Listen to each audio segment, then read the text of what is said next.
Mulat na ang mga Pinoy sa tunay na kalagayan ng edukasyon sa ating bansa. Kahit na anong pagtatakip ay lantad ang katotohanang maraming mga kabataan ang hindi man lang nakahawak ng lapis at papel. Kaya naman Papa Bear at mga kabred, may mga tao at grupo na kumikilos sa kanilang sariling inisyatibo para wag na maging bahagi ng problemang ito, bagkus maging solusyon pa. Kaya mga kabred, samahan nyo kami at ating alamin ang kakaibang kwento ng grupo ng Kabataang Nagkakariton.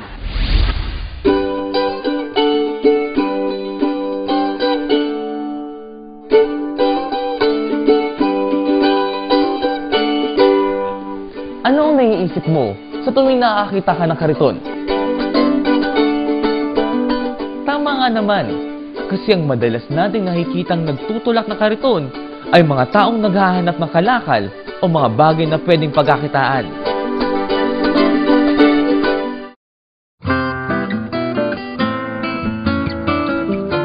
Pero nang dayuhin namin ang Cavite, isang bagong mukha ng kariton ang amin nakita. Dahil dito sa Cavite, ang kariton na para sa basura ay ginagamit bilang isang classroom. Ito ay proyekto ng Dynamic Teen Company, isang grupo ng mga kabataang naglalayong matulungan ang mga kapwa-kabataang mahihirap.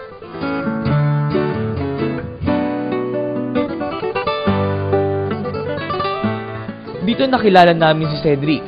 Isa siyang volunteer na kakaibang classroom na ito. Sa halip na maglaro ng computer games o magbabad sa telebisyon, dito sa kariton classroom niya ginugugol ang kanyang libreng oras. Cedric, gano'ng katagal ka na nag-volunteer dito sa DTC?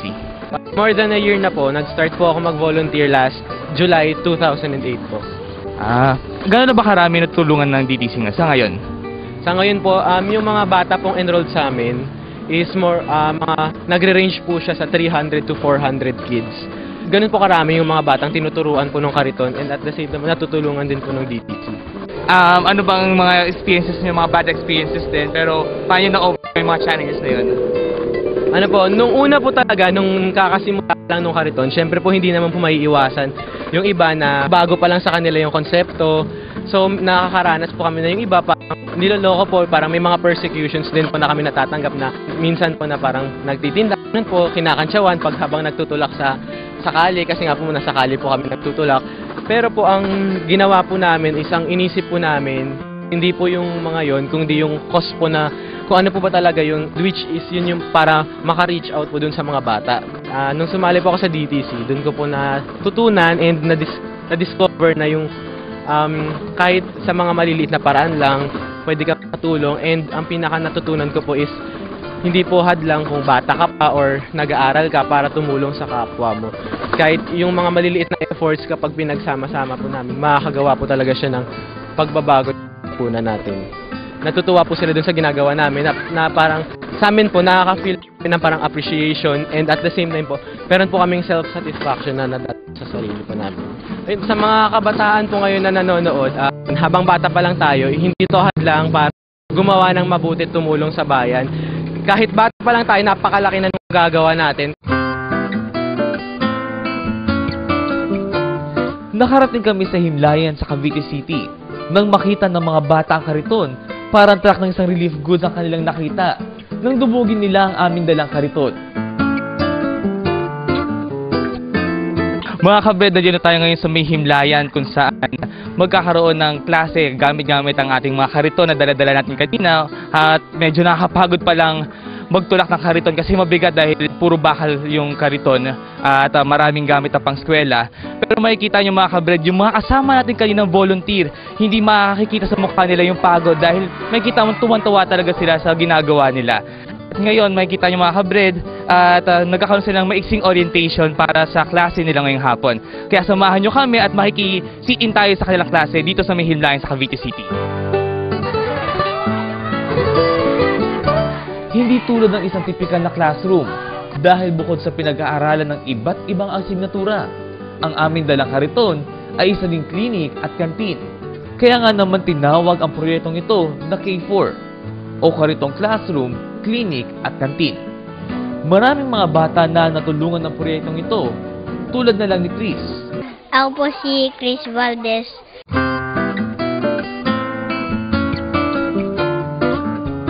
Dati ko pong buhay ay nagkakalay po ako ng basura sa dam site po. Nagsimula po ako mag-volunteer yung 4 years old po ako. Bago po kasi po nakita ko po yung mga sila Kuya Efren po na nagtuturo sa mga bata po. Kasi po dati po akong tinuturuan po ng Cariton Classroom po. Ngayon po ako na po yung nagtuturo po. Ako po yung lead po ng hygiene demonstrator po.